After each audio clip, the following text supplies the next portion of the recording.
140-45 कोटी लोकसंख्या आहे भारताची. हजारो लोक रोज जन्माला येतात आणि मरतात, त्यांच्या नावाची नोंद सुद्धा इतिहास ठेवत नाही. आम्हाला जर असंच जगायचं असेल आणि मरायचं असेल तर हवं तसं जगा, पण आमचं ज्ञान समाजाभिमुख असावं, आमच्या ज्ञानाचा काहीतरी समाजाला उपयोग असावा, अशी धारणा जोपर्यंत आम्ही आमच्या लेकरांच्या मनात निर्माण करत नाही तोपर्यंत त्या शिक्षणाला अर्थ नाही. शिक्षक हा विद्यार्थीभिमुख असावा, विद्यार्थी हा ज्ञानाभिमुख असावा आणि त्याचं ज्ञान समाजाच्या हिताचं, समाजाच्या उपयोगाचं असावं, हा विचार लेकरांना द्यायला नको. तो देण्यासाठी आपण सातत्यानं प्रयत्न केले पाहिजे. मी नवीन स्वच्छता अभियानामध्ये काम करायचो. शासनानं अभियान आणलेलं होतं आणि हात धुवा मोहीम राबवलेली होती. सचिन तेंडुलकरला ब्रँड अँबॅसेडर केलं होतं आणि शाळेत जाऊन आम्ही सांगायचो स्वच्छ हात धुतले पाहिजेत, मुलांनी स्वच्छ राहिलं पाहिजे आणि जेवणाच्या अगोदर मुलांनी स्वच्छ हात धुवावा असं आम्ही त्या सगळ्या शिक्षकांना सांगायचो. एका शिक्षिकेनं तर इतकं मनावर घेतलं, त्या दुपारच्या सुट्टीमध्ये बादली घेऊन तिथे उभ्या राहायच्या आणि त्या पोरांना म्हणायच्या हात धुवा, त्याशिवाय डबा उघडायचा नाही. सगळा वर्ग हात धुवायला शिकला होता, पण एक पोरग जरा उन्हाळ होतं, ते हातच धुवायचं नाही. बाई छडी घेऊन त्याच्या मागं पळायच्या, हात धु, त्याच्याशिवाय डबा उघडायचा नाही. इकडून तिकडून ते पोरग हात धुवायला शिकलं, पण गडबड अशी झाली, ते हात धुवायचं आणि बाईंच्या पदरा लिहून हात पुसायचं. बाई म्हटल्या कुठून सुचलं मी याला हात धुवायला शिकवलं. बाई मुख्याध्यापकांकडे गेल्या, म्हटल्या तुमच्या सूचनेनुसार सगळा वर्ग हात धुवायला शिकलाय, पण एक पोरग हात धुवून माझ्या पदराला, साडीच्या पदराला हात पुसताय, सगळी साडी खराब होते. मुख्याध्यापक म्हटले काळजी करू नका, उद्या त्याच्या आईला आपण शाळेत बोलू. दुसऱ्या दिवशी त्याच्या आईला शाळेत बोलवलं. मुख्याध्यापकांनी तक्रार केली आणि विचारलं का हो तुमचा मुलगा रोज घरी स्वच्छ हात धुतो? आई म्हटली एरवी नव्हता धुत, पण 8 दिवस झाले मी बघते रोज स्वच्छ हात धुतो. सरांनी विचारलं आणि पुसतो कुठे? तिथं काही नॅपकिन, रुमाल, टॉवेल काय ठेवलेलं असतं? आईनं सांगितलं कशाचं नॅपकिन आणि काय हो साहेब, ते तिथं रांजणावर हात धुत आहे, पळत पळत येत आहे आणि माझ्या पदराला हात पुसून जात आहे. सरांनी विचारलं आणखी काही बदल तुमच्या मुलात झालाय का? म्हणे आणखी एक बदल झालाय. मी एरवी जर शेतावर जायला निघाले ते पदर असा कमरेला खोचून जायचे, आता पोरग मला म्हणते आई पदर असा कमरेला खोचायचा नसतो. आमच्या बाई कशा छान पिन करून येतात तशी पिन बिन करून शेतावर जायचं. एरवी माझे केस विस्कटलेले असायचे, ते मला म्हणते आई केस असे विस्कटलेले नाही ठेवायचे, असा आंबाडा नाही बांधायचा. आमच्या बाई कशा वेणी करून येतात तशी वेणी करून शेतावर जायचं. तेव्हा त्या मुख्याध्यापकांनी त्या शिक्षिकेला सांगितलं बाई तुम्ही किती नशीबवान आहात, हे पोरग घरी गेल्यानंतर त्याच्या आईमध्ये त्याच्या बाईंना बघतं आणि शाळेत आल्यानंतर त्याच्या बाईंमध्ये त्याच्या आईला बघतं. याच्यापेक्षा काय सुंदर काम असू शकतं मला सांगा. आणि म्हणून अमितराव तुम्ही नशीबवान आहात की तुमच्या घरात कोणतरी शिक्षक आहे. आणि शिक्षिका म्हणजे आम्ही एका वयाचे असू, आत्ता शिक्षकांचे पगार वाढलेत. 6व्या-7व्या वेतन आयोगानंतर जरा बरे पगार झाले. काय पगार होते हो शिक्षकांचे?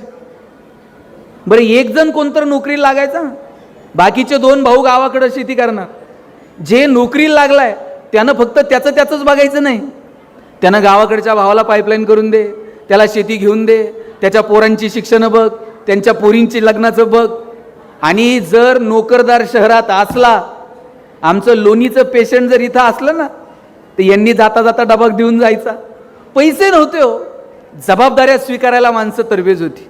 बायको जर कधी म्हणली चला सारसबागेत, गाडी नव्हती आपल्याकडे साहेब, मित्राची गाडी घ्यायची, त्याच्यात निम्म रॉकेल, त्यात निम्म पेट्रोल, स्वारगेटजवळ जाऊस तर गाडीतलं पेट्रोल संपणार, मग गाडी वाकडी करायची. शिंदेसाहेब हे तंत्रज्ञान फक्त भारतात आहे, जगात कुठं गाडी वाकडी करत असतील साहेब मला वाटत नाही. आणि वाकडी करून जर चालू झाली नाही, पुढे वेगळे सायंटिस्ट होते, ते टाकीत फुकणार. बरं यानं टाकीला तोंड लावल्यावर तर बायको असं बघायची कोणत्या मुहूर्तावर यांची माझी गाठ पडली का नसतं. बरं अशात बायकोनं नुसता खांद्यावर हात ठेवू द्या, कित्येकांच्या गाड्या बिना पेट्रोलच्या सिंहगडावर गेल्यात. आता AC गाड्यांमधून नवरा बायको फिरतात. बायको तिकडच्या खिडकीतनं तिकडे बघते, नवरा इकडच्या खिडकीतनं इकडे बघताय, आणि ड्रायव्हर मधल्या आरशातनं दोघांकडे बघत असतो. हे बोलत का नाहीत? साधनं वाढत गेले, पण संवाद कुठे होरपळून गेला हे मात्र कळलं नाही. इथं बसलेल्या सगळ्या पालकांना माझी विनंती आहे, साधनं वाढतील, भौतिक प्रगती होईल, पण आपला आपल्या लेकरांसोबत संवाद आहे का? आपला आपल्या लेकरांसोबत सहवास आहे का? त्यांच्या शाळेची फी भरणं, हव्या नको त्या वस्तू त्यांच्यासमोर नेऊन ठेवणं, एवढीच पालक म्हणून तुमची माझी जबाबदारी नाही आहे. हे पुणे विद्येचं माहेरघर समजलं जातं.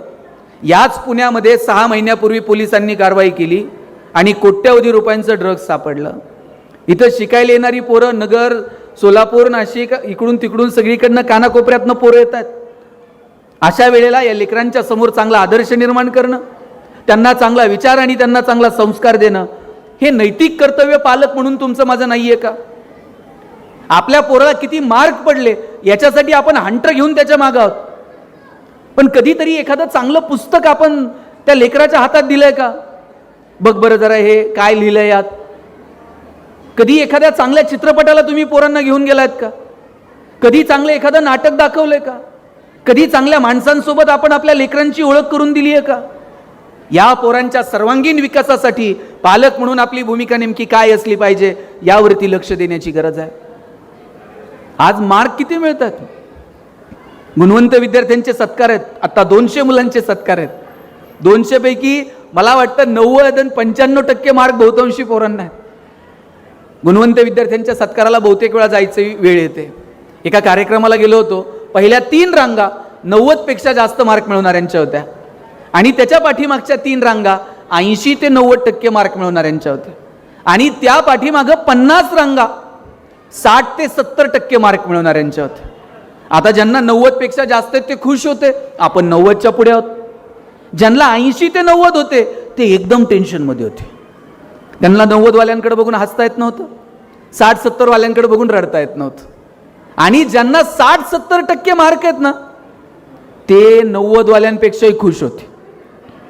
ते म्हणले 80-90 वालेच एवढे आहेत, आपलं होईन तसं होईन, बघू काय करता येते.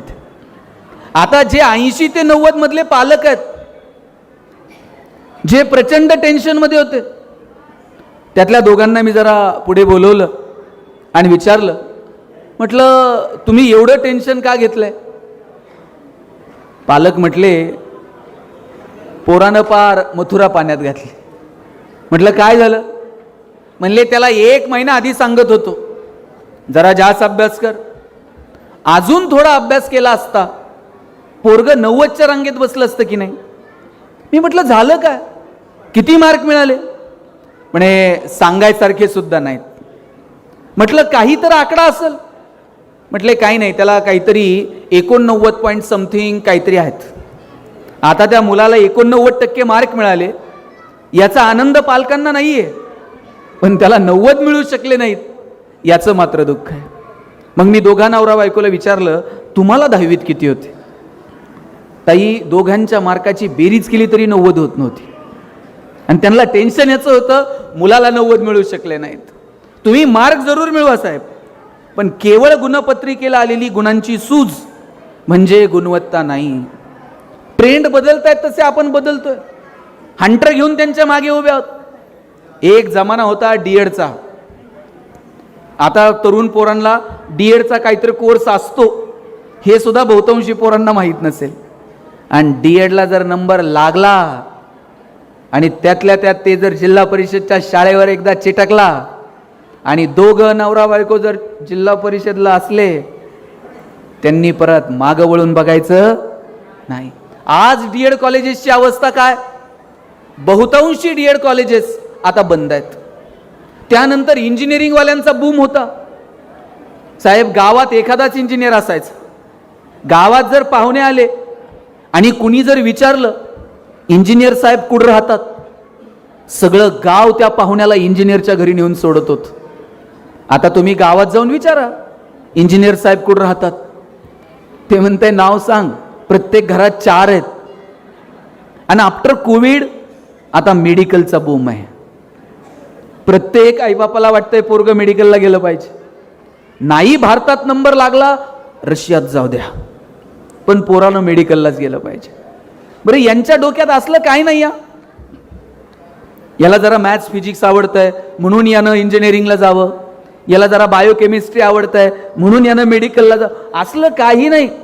आमच्या डोक्यात आहे पोरगा MBBS, त्याला मुलगी डॉक्टर, दोघांचं हॉस्पिटल, आणि नंतर मेहुण्याला मेडिकल. त्या हल्ली मेहुण्यालाच द्यावं लागतंय साहेब, ते लिखित नियम आहे. आम्ही या चौकटीच्या पलीकडे कधी जाणार आहोत? इथे चेंबूरला गेलो होतो मी व्याख्यानाला. होमी भाभा इन्स्टिट्यूट आहे, 1200-1400 एकरचा कॅम्पस आहे. महाराष्ट्रातली साहेब मला बोटावर मोजणे इतकी पोरं सुद्धा अशी सापडली नाही की ज्यांना वाटतंय आपण तिथे जावं, संशोधक व्हावं. आमच्या डोक्यात फक्त एकतर डॉक्टर व्हायचंय किंवा इंजिनियर व्हायचंय, मोठं पॅकेज, आयुष्यात एक गाडी, एक बंगला, आणि आयुष्यभर हप्ते हप्ते हप्ते हप्ते हप्ते, आणि एक दिवस स्विच ऑफ. याच्या पलीकडे आम्ही विचार करायला तयार नाही होत. 140-145 कोटी लोकसंख्या आहे भारताची. हजारो लोक रोज जन्माला येतात आणि मरतात, त्यांच्या नावाची नोंद सुद्धा इतिहास ठेवत नाही. आम्हाला जर असंच जगायचं असेल आणि मरायचं असेल तर हवं तसं जगा, पण आमचं ज्ञान समाजाभिमुख असावं, आमच्या ज्ञानाचा काहीतरी समाजाला उपयोग असावा, अशी धारणा जोपर्यंत आम्ही आमच्या लेकरांच्या मनात निर्माण करत नाही तोपर्यंत त्या शिक्षणाला अर्थ नाही. शिक्षक हा विद्यार्थीभिमुख असावा, विद्यार्थी हा ज्ञानाभिमुख असावा, आणि त्याचं ज्ञान समाजाच्या हिताचं, समाजाच्या उपयोगाचं असावं, हा विचार लेकरांना द्यायला नको. तो देण्यासाठी आपण सातत्यानं प्रयत्न केले पाहिजे. आमच्या डोक्यात फक्त नोकरी. बरं, त्यात पोरांची चूक नाही हो. आईबापानंच सांगितलंय नोकरी कर, नाहीतर तुझं लग्न पण होत नसते. आणि साहेब, पोरं हल्ली अशी हुशार आहेत, लग्न जमेपर्यंतच नोकरी करताय. आज मुलीच्या आईबापाला टेन्शन नाही तेवढं मुलाच्या आईवडिलाला टेन्शन आहे. तुम्ही कोणत्याही गावात जा, 30 ते 35 वयोगटातले किमान 5-50 बिन लग्नाचे. आमच्याकडे तर एक जण आहे 38-40 वय झालंय, लग्नच जमत नाहीये. बरं, त्याला मित्र असले हुशार भेटलेत. त्याच्या एका मित्राने त्याला सांगितलं, म्हणला टेन्शन घेऊ नको, मुलीकडचे बघायला आले ना पगार जरा वाढवून सांगायचा. बरं, मुलीच्या वडिलांनी विचारलं पगार किती, यानं जरा अंदाज घेऊन सांगायचं. हे म्हणताय 1.5 लाख. मुलीचे वडील म्हटले तुझ्याकडे बघून तर वाटत नाही एवढा पगार असेल. हे म्हणते नाही, तसा फिक्स 1.5 लाख आहे, कटिंग करून 8,000 हातात देतो म्हटलं. आपण किती दिवस बसवणार आहोत? लात मारील तिथून पाणी काढाल अशी ताकद असली पाहिजे. आता मी दुबईला गेलो होतो व्याख्यानाला, संभाजीराजांच्या जयंतीच्या निमित्तानं. 700-800 महाराष्ट्रातली माणसं मला तिथे भेटली, आणि तरुण काही पोरं होती सांगली आटपाडी भागातली. मी विचारलं काय करता रे इकडे? 2 पोरं अशी रांगडी पोरं सांगलीची. म्हणजे साहेब इथं कामाला आलतो, पण आता आमची इथं सोन्याची दुकानं आहेत. सोन्याची दुकानं टाकली तिथं दुबईत, 4-4 कोटी रुपयाच्या गाड्या घेऊन फिरताय ती पोरं. तुमच्या माझ्या उद्योगाला, व्यवसायाला, व्यापाराला कशाच्या भिंती आता उरलेल्या नाही आहेत का? आपल्या पोरांनी उद्योगात यायचं नाही, व्यवसायात यायचं नाही, व्यापारात यायचं नाही. आई ज्याची शिक्षिका आहे तो पोरगा विचार करतो अरे मी स्वतःची शिक्षण संस्था सुरू करेल. आज आमदार आहे अमित गोरखे. नगर जिल्ह्यातलं एक छोटंसं गाव आहे लोणी व्यंकनाथ. परिस्थिती नव्हती, वडील वॉचमन, पण अशा कुटुंबात जन्माला आलेला पोरगा काहीतरी स्वप्न बघतो करायचं. का आपल्या पोरांनी मोठी स्वप्न बघायची नाही? पोरग काही वेगळं करायला गेलं का बाप त्याला सांगताय अंथरूण पाहून पाय पसर, अंथरूण पाहून पाय पसर. चला ते पोरग हातपाय खुडून खुडून मरून गेलं, पण बापानं काय त्याला कधी हातपाय पसरू दिले नाहीत.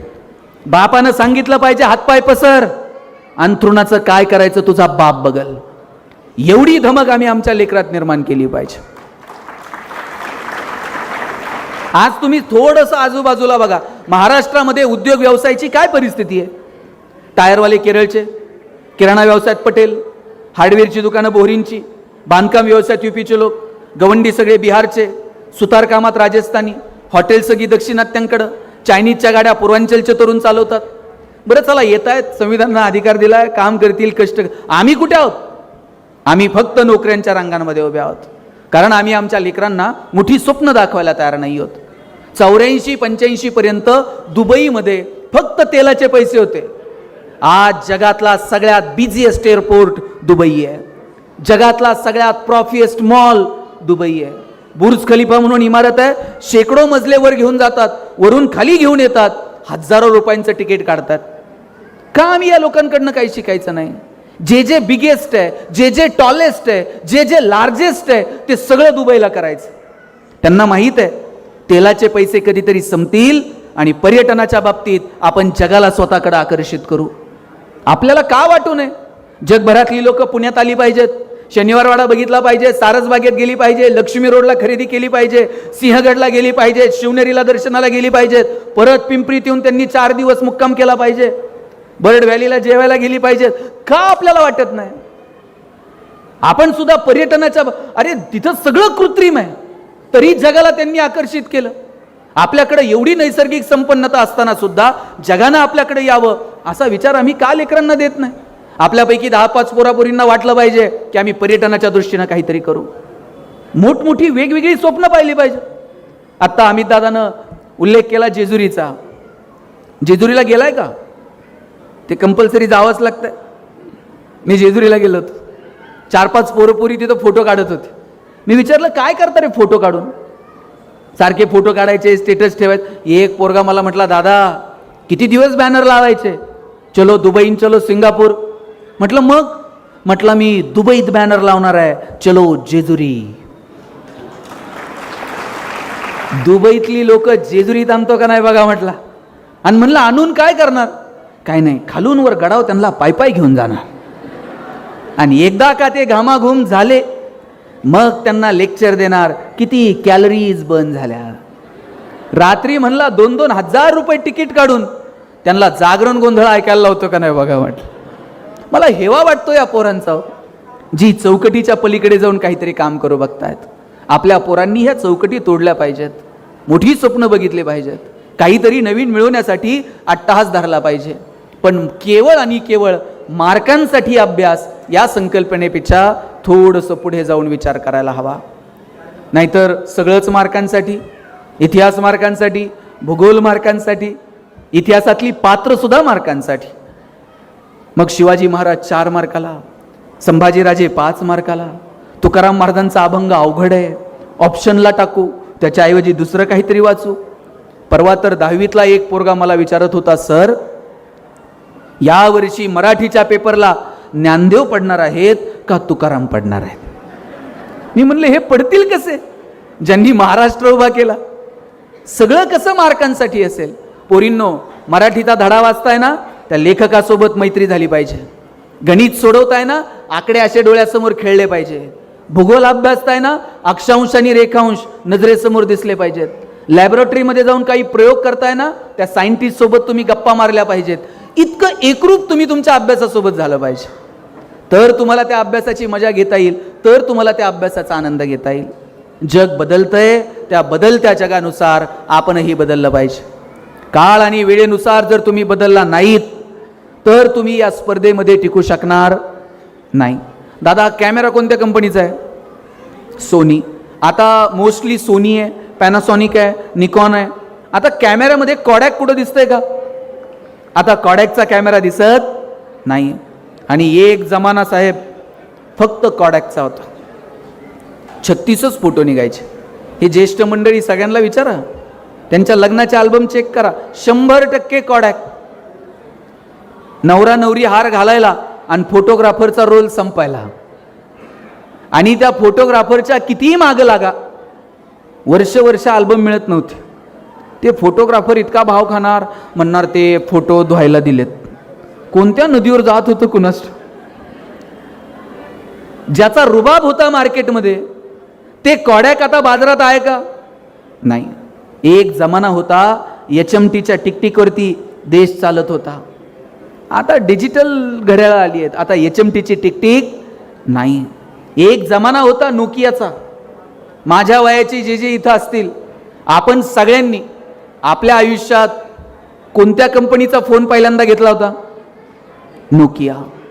3310, 1100, 1600, 2600. आता नोकिया बाजारात आहे का? आता नोकिया बाजारात नाही. नोकियानं अँड्रॉइड टेक्नॉलॉजी स्वीकारली नाही, नोकिया टिकू शकला नाही. कॉडॅकनं डिजिटल टेक्नॉलॉजी स्वीकारली नाही, कॉडॅक टिकू शकलं नाही. मला सगळ्यांना विचारायचं आहे, तुम्ही बघा 4 वाजता मराठी पिक्चर लागायचा टी व्हीला, आठवतोय का?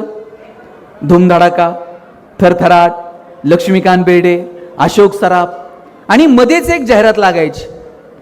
माझ्या वयाची जी माणसं आहेत सगळ्यांची ही जाहिरात पाठ असणार. लाईफ बॉय है जहा, काय बघा यांची पाठ आहे. पर्याय नव्हता, जाहिराती पाठ होत्या, कारण चॅनल बदलायला ऑप्शन नव्हता. एकच चॅनल होता, त्याच्यात 10 वेळा प्रक्षेपण जायचं. प्रक्षेपण गेलं का पोरं म्हणायची टीव्हीला मुंग्या लागल्या. आता टीव्हीला कुठं मुंग्या लागतात का? मग एक कोणतर शहाणा त्यानं वर जायचं, त्यानं अँटिना फिरवायचा, खालच्यानं म्हणायचं दिसलं दिसलं दिसलं चित्र, वरचा खाली येईपर्यंत परत प्रक्षेपण गेलेलं असायचं. आणि मध्ये जी जाहिरात लागायची लाईफ बॉयची, एक शेवटचे 5 मिनिट घेतो नीट ऐका. त्या जाहिरातीमध्ये फुटबॉल खेळणारी पोरं दाखवली होती. भारतामध्ये कधीतरी फुटबॉलची क्रेज होती का? भारतामध्ये जनरली क्रिकेटची क्रेज होती. पण ते लाईफ बॉयला विचारायचं कोणी? लाईफ बॉयची मोनोपोली होती. लोक दुकानात जाऊन साबण द्या नव्हती म्हणत, लाईफ बॉय द्या म्हणायची. पण त्यानंतर लक्स मार्केटमध्ये आला. राजा हिंदुस्तानी पिक्चर हिट झालेला, करिश्मा कपूर एकदम फॉर्ममध्ये होती. लक्सनं करिश्मा कपूरला ब्रँड अँबॅसेडर केलं. आता लक्सनं करिश्माला ब्रँड अँबॅसेडर केल्यावर फुटबॉल खेळणाऱ्या पोरांकडे कोण बघतंय का? लक्सनं मार्केट कॅप्चर केलं. लाईफ बॉयला कळलं, आता जर मार्केटमध्ये टिकायचं असेल, फुटबॉल खेळणारी पोरं उपयोगाची नाहीत. लाल रंगाचा ठोकळा साबण बाजूला केला आणि लाईफ बॉय गोल्ड नावाचा गुळगुळीत साबण बाजारात आणला. आता लाईफ बॉय गोल्डची जाहिरात कोण करत होतं? कॉलेजचा एक तरुण मुलगा आणि मुलगी. मुलगी गाडीवरनं उतरते, रागात निघून जाते. मुलगा विचारतो काय झालं? मुलगी सांगते पसीने की बदबू से परेशान. पोरगा घरी जातो, लाईफ बॉय गोल्ड आंघोळ करून येतो. या कंपन्यांना कळलं, मार्केटमध्ये जर टिकायचं असेल तर बदल स्वीकारावे लागतील. मला एक सांगा, कोविडमध्ये एक तरी साबण अशी जाहिरात करत होता का? आमचा साबण सुगंधी आहे, तो लावल्यावर तुम्ही गोरे व्हाल. कोविडमध्ये कुणाला गोरं व्हायचं पडलं? प्रत्येक साबण एकच जाहिरात करत होता, 99.9% कीटाणू से मुक्ती. कोविडमध्ये संतूर मम्मी बिम्मी काही नव्हतं, फक्त कीटाणू आणि मुक्ती. आणि साहेब, मला मोती साबणाचं गणित अजून समजलेलं नाही. मोती वर्षभर कुठं असतंय काय माहित? ते दिवाळीलाच येते. वर्षभर झोपताय, दिवाळीला म्हणताय उठा उठा. मोती साबणानं आंघोळ करायची त्यानं ठरवून घेतलंय. वर्षभर कुणाला काय मस्ती करायची ते करू दे, आपलं मार्केट, आपल्याला आपलं मार्केट ठरवता आलं पाहिजे. भारत ही जगातली सगळ्यात मोठी बाजारपेठ आहे. चायनाला कळतंय भारतात आणून काय विकायचं, अमेरिकेला कळतंय भारतात आणून काय विकायचं. पण आपल्या पोरांना समजत नाहीये, भारत ही जगातली सगळ्यात मोठी बाजारपेठ आहे आणि आपलं खणखणीत नाणं असं वाजून इथं विकता आलं पाहिजे. त्यासाठी आपल्या पोरांमध्ये अपेक्षित कौशल्य आपल्याला निर्माण करता येतील का? यायचा जमाना आहे. ChatGPTवर नुसतं सांगायला उशीर, सगळं तुमच्या पुढ्यात येऊन थांबलंय. किती भन्नाट आणि किती कमालीचं जग बदलत आहे. या बदलत्या जगानुसार आपल्याला नवीन तंत्रज्ञान स्वीकारता येईल का, याची काळजी आपण घेतली पाहिजे. एवढासा देश आहे इस्रायल, पण कृषी क्षेत्रामध्ये अशी काही प्रगती केली साहेब, आपल्याला 60-70 वर्ष गेली हे कळायला. पाणी पिकाला द्यायचं असतं, पाटाला नाही. 60-70 वर्ष आपण पाटानं पाणी देत होतो. आत्ता कळालं इरिगेशनच्या नवनवीन पद्धती आल्या पाहिजेत. आता तर आमच्या राहुरी कृषी विद्यापीठानं ड्रोन टेक्नॉलॉजी विकसित केली आहे. हे फोटोग्राफर जे ड्रोन वापरतात ना, आता ड्रोन नुसता फोटोला नाही, शेतकऱ्यानं फवारणी करताना खांद्यावर पंप नाही टाकायचा, त्यानं बांधावर बसायचा हातात रिमोट घेऊन आणि ड्रोननं फवारणी करायची. आता शेतकरी ड्रोननं फवारणी करायला लागलाय. एक दिवस असा येईल ड्रोनला फक्त कांद्याची गुणी अडकवायची, बटन दाबलं का थेट भुसाऱ्यात. इथपर्यंत तंत्रज्ञान जाऊन पोहोचणार आहे. पण या पोरांनी टेक्नोसेव्ही असलं पाहिजे, नवीन तंत्रज्ञान स्वीकारलं पाहिजे आणि बदलत्या जगानुसार आपल्याला बदल स्वीकारता येतील का याची काळजी घेतली पाहिजे. पालकांना जाताना इतकीच विनंती करेल, तुमच्या मुलांना मोठी स्वप्न दाखवा. त्या पोरांमध्ये एक जिद्द, एक आकांक्षा, काही महत्त्वाकांक्षा आणि हे सगळं करत असताना त्यांचे पाय जमिनीवर राहतील का याची काळजी घेऊयात. पोरांची संगत काय, माझी सगळ्या आयांना विनंती आहे, शाळेतून पोरग आल्याबरोबर पहिला प्रश्न काय असतो त्याला, डबा संपला का. पोरींनो, किती प्रेम आहे तुमच्या आईचं बघा बरं. पहिला प्रश्न असतो तिचा, टिफिन संपवला का. आणि आपण तो संपवायला हवा. तुम्ही उठायच्या आधी 2 तास ती आधी उठते. तुम्हाला उठवायलाच तिला अर्धा तास लागतो. बाई उठ ना ग, बाई आवर ना ग, बाई चल ग, तुझी गाडी आली आहे. डबा करायला अर्धा तास लागतोय. आणि तुम्ही जर स्कूलमधून येताना तो टिफिन जर तसाच ठेवला, काय तिचा जीव म्हणत असेल. पहाटे 4ला उठून तुझ्यासाठी केलाय, तुला 2 घास खाता पण आले नाही. आपल्या आईवडिलांचा सन्मान ठेवा. जी तरुण पोरं इथे बसलेली आहेत, तुमच्यासाठी शेवटचे 2 मिनिट घ्यायचे. तुमची उंची आता वडिलांच्या खांद्याला आली, तुमची चप्पल वडिलांच्या पायाला यायला लागली आणि वडिलांची चप्पल तुमच्या पायाला यायला लागली. एकदा का पोरगा खांद्याला आला, बाप रागवत नाही, बाप ओरडत नाही, बाप चिडत नाही. अशा वेळेला वडिलांच्या डोळ्याची भाषा तुम्ही समजून घेतली पाहिजे. काय अपेक्षा आहे रे बापाची. बापाची अपेक्षा नाहीये पोरानं दररोज 10-20 हजार रुपये आणून हातात द्यावेत. वडिलांची अपेक्षा इतकीच आहे, त्यानं त्याच्या पायावर उभं राहावं, त्याचं नाव कमवावं. आणि एक दिवस असा आला पाहिजे, लेकराच्या नावानं आईबापाची ओळख झाली पाहिजे. आजपर्यंत अमित दादाची ओळख काय होती, अमुक अमुक यांचा मुलगा, अमुक अमुक यांची मुलगी. आईबापाची इच्छा अशी असते की अरे एक दिवस पोरांनी आमची नावं पुसावीत आणि पोराच्या नावानं आईची ओळख झाली पाहिजे. आता लोक काय म्हणणार, आमदार साहेबांची आई आहे बरं का. आता ही जेव्हा ओळख येते आमदार साहेबांची आई, आईला छान वाटतं. आईला अपेक्षा नसते की अजूनही माझ्याच नावानं ते नगरसेवक होते ना, मग त्यांचा मुलगा. अरे आपल्या नावानं आईबाप ओळखले गेले पाहिजेत, असं कर्तृत्व करून दाखवा. पोरींनो, उद्या जर तुमच्यापैकी कोण कलेक्टर झालं ना, लाल दिव्याच्या गाडीत बसून यालीत, तुमच्या गाडीचं दार उघडायला पण शिपाई असेल. तुमच्या सहीनं एखाद्या गावाचं भविष्य बदलेल, तुमच्या सहीनं एखाद्या माणसाचं आयुष्य बदलून जाईल. कधीतरी अमित दादा फोन करतील, ताई तुम्ही त्यावेळेस आला होतात, आज कलेक्टर आहात, जरा प्रमुख पाहुणे म्हणून आमच्या स्कूलला याल का. याल का नाही बोलवल्यावर. आणि मी काही काम बीम घेऊन आलो तर ओळख ठेवाल का.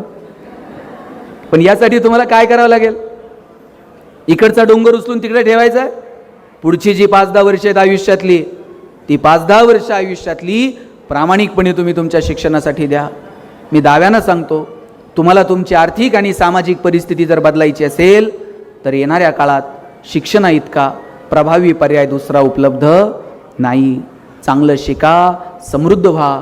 आणि शेवटचा 1 मिनिट मुलींसाठी माझा दावा आहे, वडिलांचं जेवढं प्रेम मुलावर असतं त्याच्या थोडं तरी जास्त प्रेम मुलीवर असतं. मुलानं जर बापाला काही मागितलं, म्हणणार 2 दिवस थांब, पगार होऊ दे, मग बघू, 17 कारणं असतात. आणि पोरीनं काय मागू द्या बरं. बापाला असं वाटतं कधी निघून देईल आणि कधी नाही. बापाला माहीत असतं 4 दिवस चिमणीसारखी थुई नाचल आणि एक दिवशी भुरकन उडून जाईल. जोपर्यंत आपल्या घरात आहे तोपर्यंत तिचे सगळे हट्ट पुरवायचे हे वडिलांनी ठरवून घेतलेलं असतं. ज्या दिवशी मुलगी जन्माला येते ना, त्या दिवशी वडिलांच्या मनात 2 विचार चमकून जातात. एक मुलीचं शिक्षण आणि दुसरं मुलीचं लग्न. 1-1 रुपया बाप तिच्यासाठी बाजूला काढून ठेवत असतो. वडील स्वतः फाटलेली तुटलेली चप्पल घालतील, पोरीला मात्र शाळेत जायला चांगले शूज घेऊन देतील. बाप फाटलेलं बनियन घालल, पोरीला चांगला ड्रेस घेऊन देईल. वडील सायकलवर कामाला जातील MIDCत, पोरीला कॉलेजला जायला गाडी घेऊन देतील, बसचा पास काढून देतील, हॉस्टेलची फी भरतील. कोण करतं एवढं प्रेम तुमच्यावर. पोरीच्या लग्नात बाप फेटाबिटा घालून मिरवत असतो. दिवसभर बापाची मान उंच असते. कन्यादान झालं ना, मग वडील मान खाली घालतात, जावयाच्या हातात हात देतात आणि सांगतात, तळहाताच्या फोडासारखी जपली, सांभाळून घ्या. दिवसभर वडिलांच्या डोळ्यात थेंब येत नाही. पण पोरीची गाडी एकदा निघून गेली ना, खांबाच्या पलीकडे जाऊन एकटाच रडतो तो बाप असतो.